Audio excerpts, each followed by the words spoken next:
Hello दोस्तों, आज हम देखने वाले हैं नारुतो शिपुडिन के एपिसोड नंबर 40 को। तो चलिए वीडियो को शुरू करते हैं।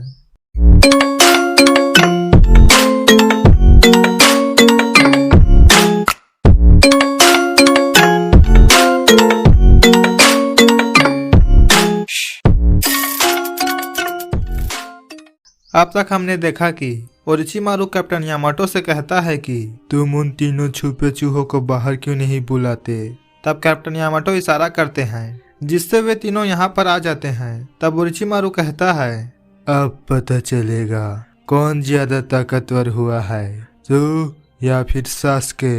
नारुतो को बहुत ही ज्यादा गुस्सा आ रहा था और वो सास्के को वापस मांगता है। तब हम देखते हैं कि नारुतो के बॉडी से रेड चक्र निकलना शुरू हो गया है और तब काबुटो कहता है वापिस दे, तेरी बात का कोई मतलब ही नहीं बनता। सास्के अपनी मर्जी से हमारे पास आया था, तू ऐसा बंदा है जो हमेशा पुरानी बातों में खोया रहता है। और तब साकुरा कहती है मुंह बंद रख चश्मिश, तू समझ भी नहीं सकता नारुतो को कैसा लगता है, तुझे तो सिर्फ हालातों से समझाया जा सकता है।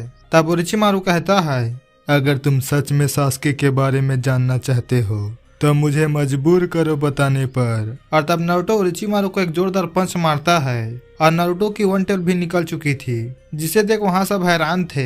तब कैप्टन यामाटो मास्टर जिराया की बात को याद करते हैं, जहां मास्टर जिराया ने बताया था कि नारुतो के ट्रेनिंग के दौरान उसने 4 टेल देखी थी। जितना ज्यादा नारुतो का गुस्सा बढ़ता है उतना ही ज्यादा नारुतो की टेल की संख्या बढ़ती जाती है और वो 3 टेल तक तो थोड़ा अपने होश में रहता है, पर 4 टेल के आते ही वो सब खो बैठता है और तबाही का भूखा बन जाता है।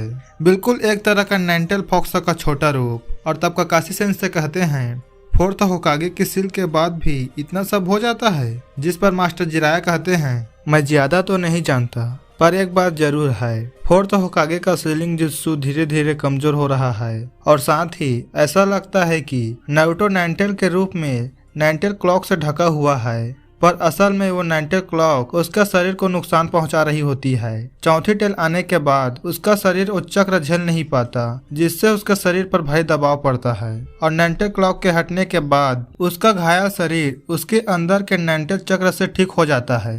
पर ऐसा चलता रहा तो उसका शरीर एकदम से घायल और एकदम से ठीक होता रहा तो नारुतो का शरीर बोल जाएगा, जिसका नतीजा उसकी जिंदगी कम हो जाएगी। और तब लेडी सुनाडे कहती है इसीलिए हमने तुम्हें चुना यामाटो, तुम्हारे अंदर 1st होकागे के सेल्स हैं। और तब मास्टर जिराया कहते हैं सिर्फ तुम ही हो जो जिनचुरिकी को कंट्रोल कर सकता है और भाग्यवश नारुतो ने 1st होकागे का नेकलेस पहना हुआ है, हमें तुम पर भरोसा है। कहानी अब प्रेजेंट में आती है, जहाँ काबुटो कहता है नारुतो क्या जिनचुरिकी बना है तू, 9 टेल की ताकत बढ़ती जा रही है। और तब ओरोचिमारू वापस से वहां पर आता है और कहता है तू अब बिल्कुल जिनचुरिकी जैसा बन गया है ना नारुतो, अब समझ में आया, तो तुझे इसको काबू करने के लिए चुना गया है। मतलब मेरा एक्सपेरिमेंट किसी तरह काम का निकला, इसके लिए लिप को मुझे शुक्रिया कहना चाहिए। सही कहा ना मेरे प्यारे छोटे टेस्ट सब्जेक्ट। जिस पर काबुटो कहता है टेस्ट सब्जेक्ट कौन है ये बंदा। तब ओरोचिमारू बताता है कि ये बहुत पहले की बात है, जब ओरोचिमारू लीफ विलेज में था।